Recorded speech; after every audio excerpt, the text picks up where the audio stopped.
Good evening. Thanks a lot for staying with us here at CNN News 18. You're watching the biggest exclusive tonight with me, Ridhima Bhatnagar.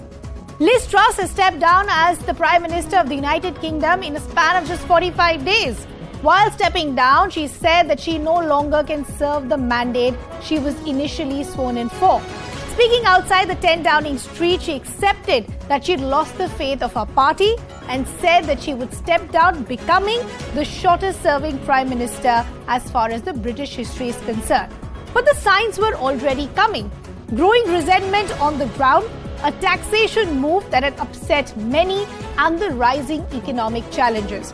Appointed on the 6th of September, she was forced last week to sack her finance minister and her closest political ally and abandon almost all her economic program after their plans for vast unfunded tax cuts crashed the pound and the British bonds, which also resulted in the approval ratings for her and the Conservative Party collapsing.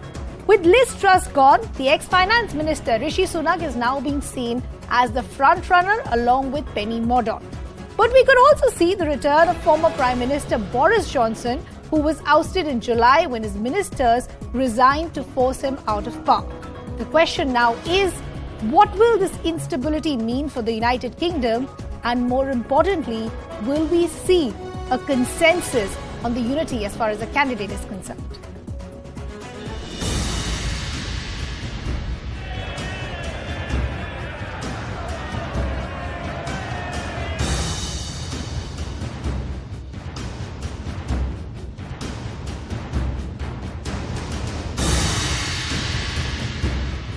I cannot deliver the mandate on which I was elected.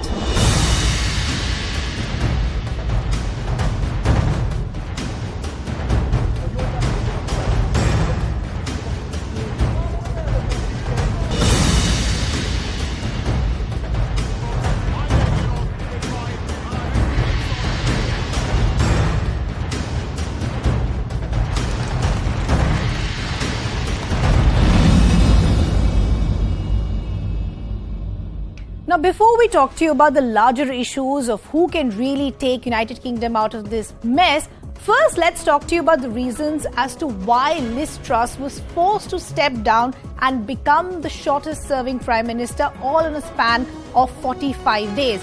The first reason was £45 billion unplanned package of tax cuts. That move to tax the rich didn't go down well with a lot on the ground. The second main reason, the pound tumbled to an all-time low, as I said in my introduction, which resulted in those credit ratings falling as well. Reason number 3, the party whips accused of using heavy-handed tactics. But that was not all.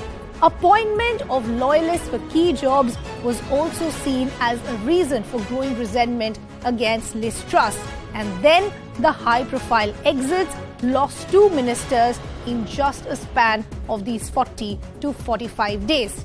With Liz Truss gone, the other big question is, who is going to be the future Prime Minister of the United Kingdom? Who are these front-runners? Rishi Sunak's name is now back in running. So let's do a SWOT analysis of what really is work in favor of Rishi Sunak and what goes against him.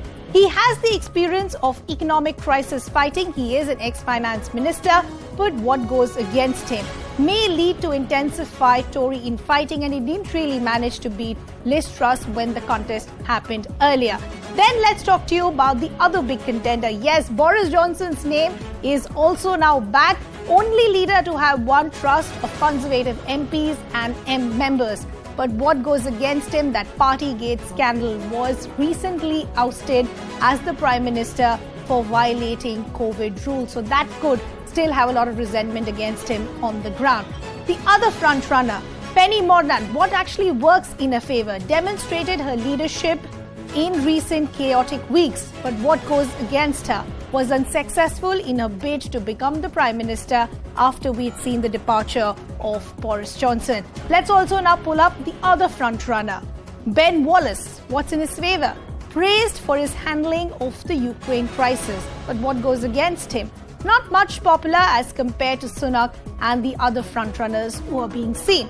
Another frontrunner name is Kemi Badenoch, what is in her favour, has support of many senior Conservative leaders, but what could possibly go against her lacks experience as far as handling of government affairs is concerned. And lastly, we also have the name of Suella Braverman, the minister who's resigned, praised as a figurehead of the right of the party, but what goes against tenure as the Home Secretary was very, very controversial. So we'll really have to see which of these frontrunners actually make it.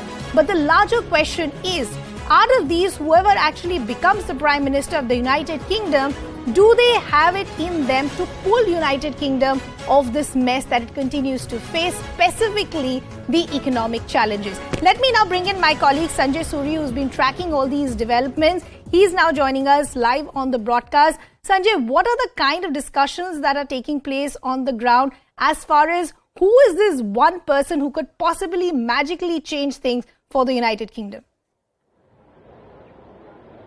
Well, the most likely one appears to be Boris Johnson. I have just been speaking a very short while back with a very senior and well-informed member and a leader of the Conservative Party who tells me that talks are currently underway between Boris Johnson's team and Rishi Sunak's team. And this follows the latest estimated count of the extent of support that suggests that about an hour back, the count was about 60 declaring support for Rishi Sunak and as many for Boris Johnson, with about 20 for Penny Mordaunt.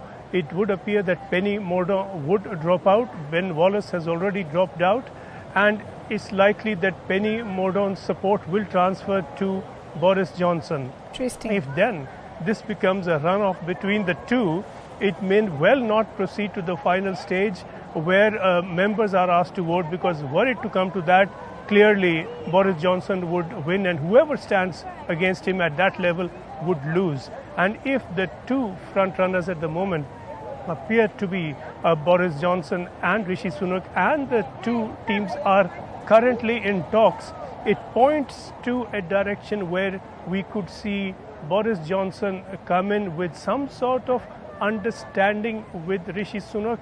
To what end, of course, we have not seen yet. It's not been announced yet. In fact, it is currently being negotiated. But it's pointing that way.